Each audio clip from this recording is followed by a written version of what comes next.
So what's up guys, it's me Jan. So for today's video guys, let's talk about ECE or Early Childhood Education Certification sa Province of Alberta. So guys, yan nga, nag-apply nga po kami, nag-apply si Mrs. Nauna at nag-apply din po ako.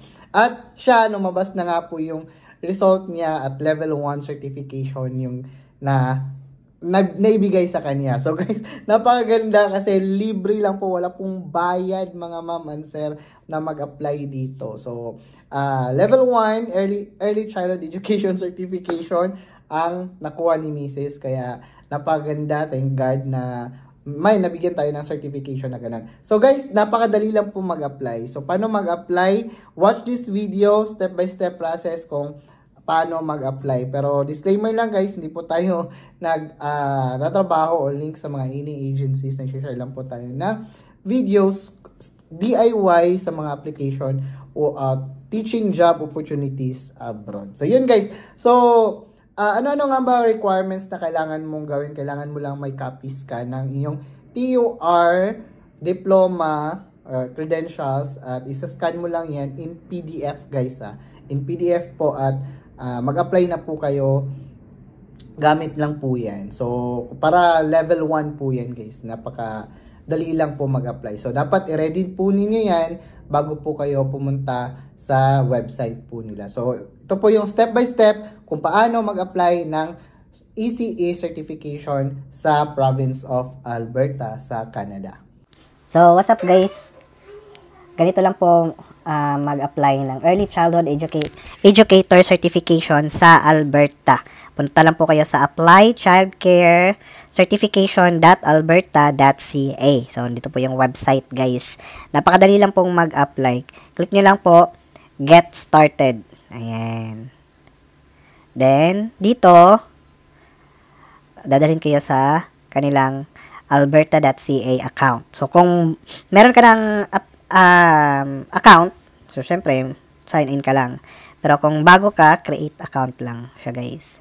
Then, dito, gagawin mo lang po yung sign in information mo at personal information. Then, click nyo lang po, I agree to the terms. Then, submit. Then, pupunta lang po kayo sa confirm email po ninyo. So, after nyo pong ma-confirm ang email with the website, so, babalik po kayo sa login po ninyo. Then, apply for early childhood certification. Then, click nyo lang po, I understand. So, ang dito guys is, may 7 steps po yung gagawin po ninyo. Right? So, una is information about you. Click nyo lang po yan, i-fill out nyo lang po yan. Napakadali lang po siyang gawin.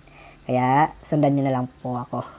So, tapusin nyo lang po itong 7 steps guys. Tapos, meron na po kayong ECE. So, yun lang po guys. Ganun lang po kadali kung paano mag-apply.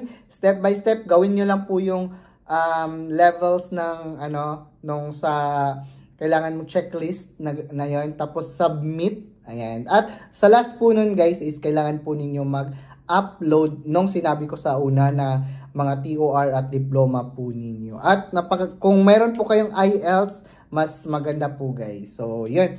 Ganun lang po kadali mga ma'am and sir, paano mag-apply. Province of Alberta Early Childhood Education Certification. So, sana nakatulong tong video na to sa pag-apply po ninyo. At kung nagustuhan mo tong video na to, please like and follow our Facebook page and subscribe to our YouTube channel. So, sana nagustuhan po ninyo. Follow for more para may mga ideas po kayo DIY sa mga job opportunities for teachers, for Pinoy teachers. Ako po pala si Jans at see you again in the next vlog. Bye!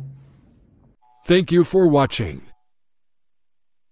If you like this video, please like and follow my Facebook page and subscribe to my YouTube channel.